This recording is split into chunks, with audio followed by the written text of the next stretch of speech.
Hai semua, jumpa lagi dengan Raden Wijaya. Hari ini saya akan melakukan review lensa Canon 50mm f1.8. Lensa ini adalah lensa Canon yang paling murah. Kenapa reviewnya virtual? Karena lensa sudah tidak ada di tangan saya lagi. Sekarang kita akan lihat foto-foto yang saya ambil menggunakan lensa ini.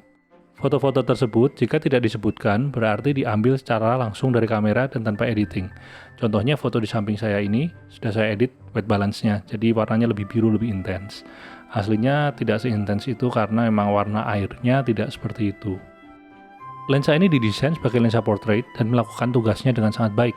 Seperti yang kita lihat, bapak ini rambutnya terlihat sangat tajam ya.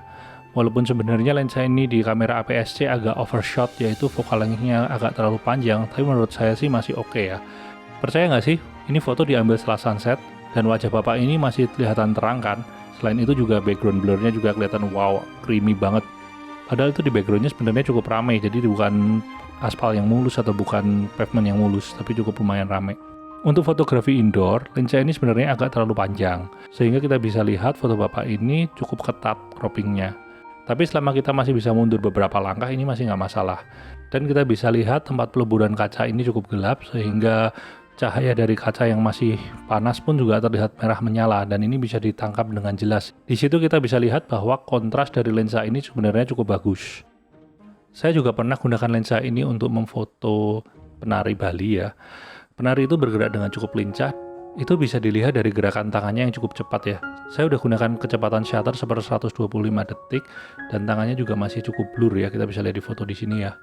Dan lensa ini bisa tracking dengan cukup baik. Walaupun saya sering protes bahwa lensa ini kepanjangan di kamera APS-C, tapi saya mau tekankan satu hal lagi. Ketika digunakan untuk memfoto tari-tarian seperti ini, panjang fokal 80mm itu malah sangat membantu. Karena apa? Kita jadi nggak ganggu penarinya. Karena kita bisa memfoto di luar ruang gerak dia. Hasil makro dari lensa ini sebenarnya cukup tajam. Kita bisa lihat di jidat dan di hidung dari burung makau ini ya. Bulu-bulunya kelihatan tajam sekali, satu persatu kita bisa distinguish ya. Tapi sebenarnya ini agak maksa sih buat makro sih, karena sebenarnya lensa ini nggak punya kemampuan makro, tapi ya lumayan lah untuk lensa harga segitu. Salah satu spesialisasi lensa ini adalah di low light photography. Ketika lensa ini pertama kali dibuat, kamera masih menggunakan film, sehingga 1,8 tuh masih ya standar lah, tidak bisa terhitung cepat. Tetapi dengan kamera digital zaman sekarang yang ISO-nya bisa gila-gilaan tingginya, f1,8 itu sangat cepat. Dan kita bisa lihat di sini kontrasnya bagus, serta orang-orang tidak ada yang blur sama sekali. Pertanyaan berikutnya adalah lensa ini apakah bisa digunakan untuk landscape?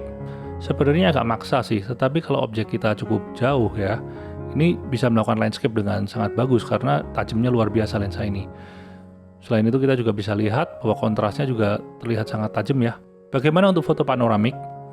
Lensa ini melakukannya dengan sangat baik. Karena apa? Lensa ini memiliki distorsi barrel yang sangat minimal sehingga ujung-ujung gambar tidak terjadi lengkungan-lengkungan seperti lensa wide angle atau fisheye atau lensa zoom lainnya. Jadi kesimpulannya adalah lensa ini memiliki suara yang kasar, tetapi versi yang STM sudah halusan. Lensa ini juga memiliki build quality yang payah, tapi versi STM sudah bagusan. Gambar yang dihasilkannya juga sangat-sangat tajam, dan lensa ini tidak memiliki weather sealing sehingga tidak cocok digunakan di cuaca selain cerah dan tidak bisa digunakan di puncak gunung pada suhu minus 15 derajat. Saya setelah lihat lensa ini lagi, terus terang aja saya kepingin loh beli 50mm lagi, tapi kali ini saya ngincer yang 1,2. Doakan deh tahun depan bisa dapat. Foto-foto pada video ini didapat di 9 kota pada 6 negara. Kalau Anda merasa bahwa Anda berada dalam video ini dan Anda ingin muka Anda di blur atau dihilangkan, tolong kontak saya dan saya akan melakukan yang terbaik untuk melakukannya. Dan selamat tahun baru, sampai jumpa di video selanjutnya. Bye-bye.